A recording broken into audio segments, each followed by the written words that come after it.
나사렛 아침 묵상 시카고의 정종민 목사입니다. 오늘 에스겔서 38장인데요. 17절에서 23절을 보도록 하겠습니다.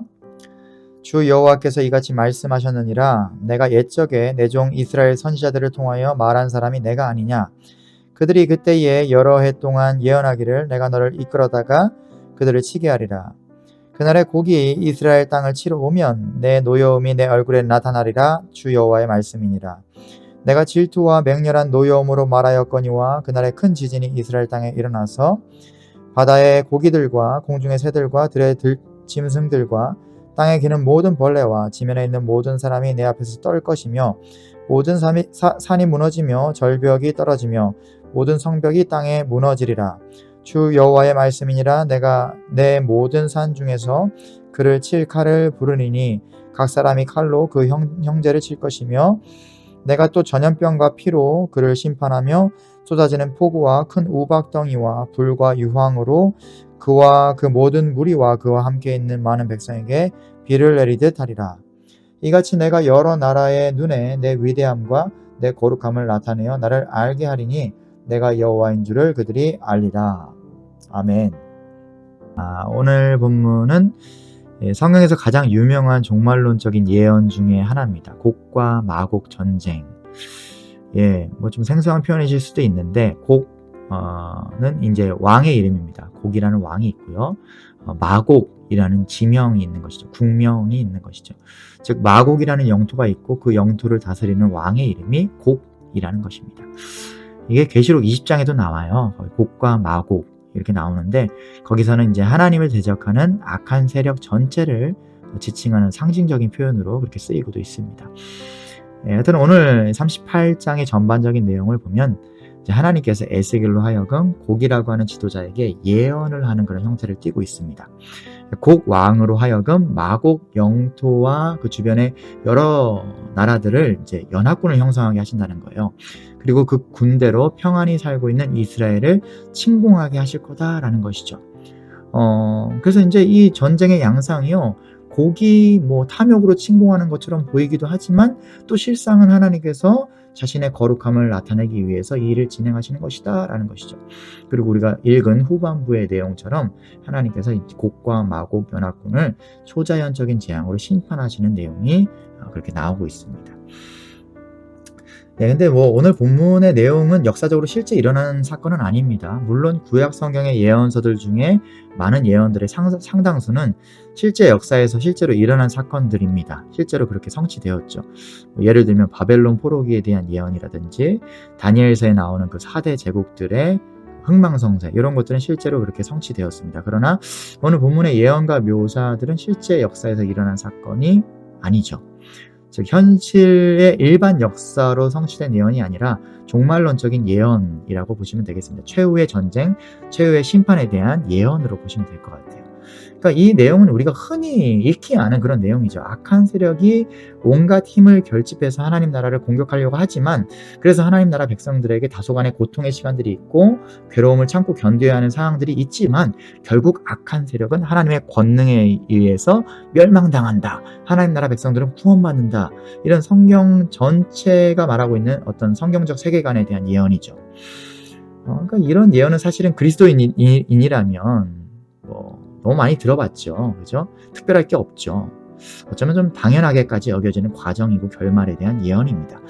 그래서 오늘 저는 본문에서 좀 뭔가 독특한 것이 있나 좀 생각해 봤어요.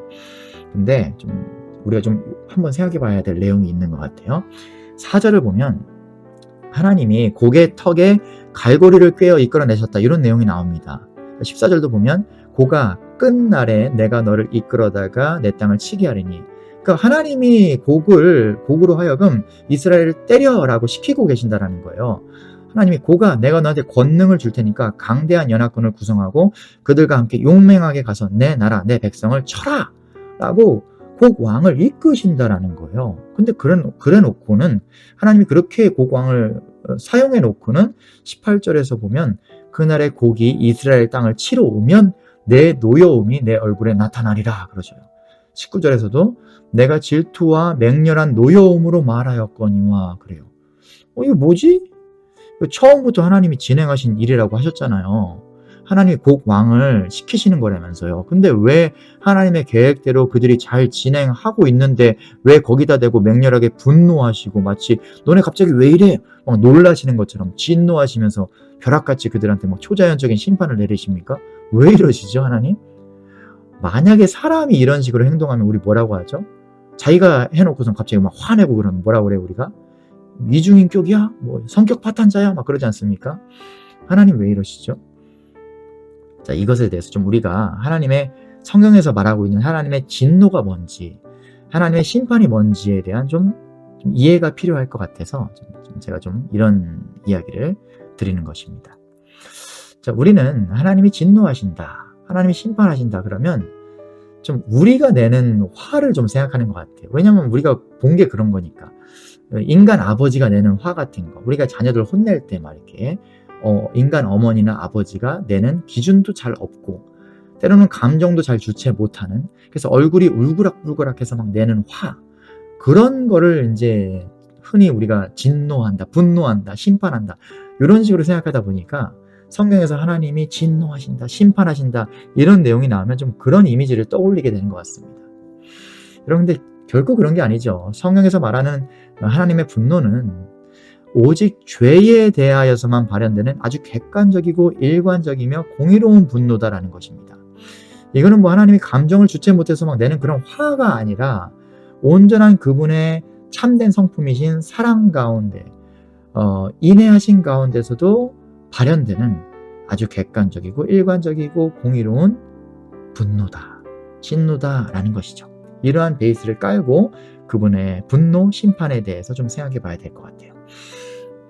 그리고 또 한 가지, 하나님께서 인류 역사 가운데 뭔가 이제 분노하시고 심판하신다라고 했을 땐 그분이 인간 역사를 움직이시는 두 가지 요소가 있다는 걸 생각해 봐야 될 것 같아요.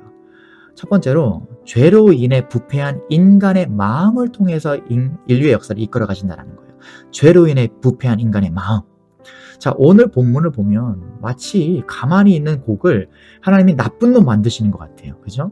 또 그런 내용이 오늘 본문에만 있는 게 아니라 출애굽기에서 보면 이집트의 바로 보시면 마치 이집트의 바로를 막 악한 사람으로 만들어서 이렇게 일부러 이스라엘 괴롭히도록 만드시는 것 같아요. 또 신약에서 가룟 유다라는 한 제자를 나쁜 놈 만들어서 예수님 팔게 만드는 것 같아요.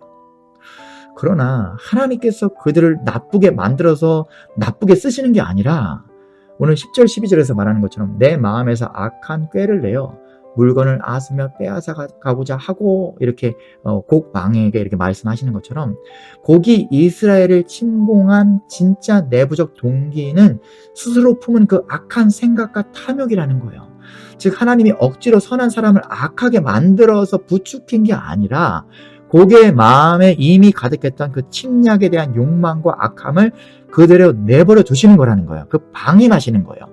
그리고 그것을 역사적인 무대로 끌어내시는 것입니다. 그것을 통해서 일하시는 거예요. 그러니까 하나님이 나쁜 놈 만들어가지고 일을 하시는 게 아니라 그 악함을 가지고 이미 부패한 그의 마음을 가지고 일하신다. 인간의 역사를 이끌어 가신다라는 것이죠. 그리고 그러한 상황 가운데 그들의 그 악함이 드러나는 상황 가운데 하나님께서 주권적으로 그 역사를 통제하신다라는 것이죠. 그래서 곡이 자기가 주도적으로 이스라엘을 털어먹으러 간다라고 본인은 생각하겠지만 대우주적인 관점에서 볼 때 하나님이 악의 세력을 종말론적 심판의 장소로 유인하기 위해서 갈고리로 꿰어 끌어내신 것에 불과하다라는 것이죠. 예, 그의 악함으로 일하고 있지만 또한 하나님의 도구로서 쓰임받는 것, 이 두 가지가 같이 작용하고 있다라는 거예요. 그래서 이러한 상황 가운데서 하나님께서 왜 분노하시고 심판하십니까? 하나님의 목적을 봐야 되는 것이죠. 하나님이 곡을 끌어내시고 이 판을 까시는 이유는 그들로 하여금 승리하게 하려는 게 절대 아니죠. 당연히 악을 한데 모아 심판하시려는 거예요. 이 죄와 악을 정말 미워하시고 혐오하시고 정말 쳐다도 보기 싫어하시는 그 하나님께서 이들을 역사의 무대 가운데 드러내게 하시고 한데 모아서 완전하고 최종적인 심판을 그들에게 내리시는 겁니다. 그러니까 하나님의 그 죄에 대한 그들을 향한 분노와 심판은 정당하고 공의롭죠. 당연히 악을 집대성하시고 소탕하시는 거예요. 어설프게 악이 남아있으면 나중에 또 자기 백성들 괴롭히니까 이 세상의 모든 대적하는 악의 세력을 한자리에 집결시키신 뒤에 단번에 초자연적인 심판으로 뿌리째 뽑아버리시는 겁니다. 이게 하나님의 분노입니다. 이게 하나님의 진노하신 심판입니다. 그래서 이 하나님의 이 진노가 거룩한 것이다라는 것을 증명하는 내용이 23절에 나오는 것이죠. 이같이 내가 여러 나라의 눈에 내 위대함과 내 거룩함을 나타내어 나를 알게 하리니 그들이 나를 여호와인 줄 알리라. 즉 하나님의 분노는요, 본인이 자작극처럼 막 악을 만들어내놓고 이중인격처럼 막 내시는 그런 억지화가 아니라 하나님의 백성을 짓밟고 피조물 위에서 창조주처럼 군림하려 하는 악의 본질, 그 교만과 탐욕을 향한 하나님의 정의, 그 정의의 발현이라는 것이죠. 사랑하는 여러분, 살다 보면 참 세상이 공의롭지 않다고 느껴질 때가 있습니다. 참 어딜 둘러봐도 공평과 정의가 없는 것 같고 힘의 논리로만 움직이는 세상처럼 느껴질 때가 있죠. 하나님 나라의 원리로 세상을 살아보려고 우리가 애쓰면 애쓸수록 억울하고 속상할 일만 많아지는 것 같이 그렇게 느껴질 때도 있죠. 그러나 우리 하나님께서는 지금도 그분의 거룩한 공의로 인류의 역사를 그리고 나 개인의 역사를 다스리고 계심을 믿습니다. 나의 모든 슬픔과 원한을 결국 모두 신원하여 주실 것을 분명히 믿습니다. 그래서 우리는 담대할 수 있습니다. 그래서 우리는요, 그 하나님의 거룩한 분노를 기다리는 사람들입니다. 그 하나님의 공의로운 진노를 기대하는 사람들입니다. 하나님의 온전한 심판으로 온 세계가 통치되길 오늘도 소망하는 사람들입니다. 기도하시겠습니다. 하나님, 기다립니다. 그리고 기대합니다. 그리고 소망합니다. 당신께서 나의 삶 가운데 온전한 진노를, 온전한 분노를, 온전한 심판을 발현하여 주시기를, 온 세상 가운데 그렇게 일하여 주시기를, 당신의 그 공의로우심이 나의 삶 가운데 세상 가운데 계속해서 나타나기를 간절히 소원합니다. 그 통치 가운데서도 나는 안전하고 평안을 누립니다. 당신 안에서 기뻐하며 살아갑니다. 오늘도 그렇게 살게 하여 주시옵소서. 예수님의 이름으로 기도합니다. 아멘.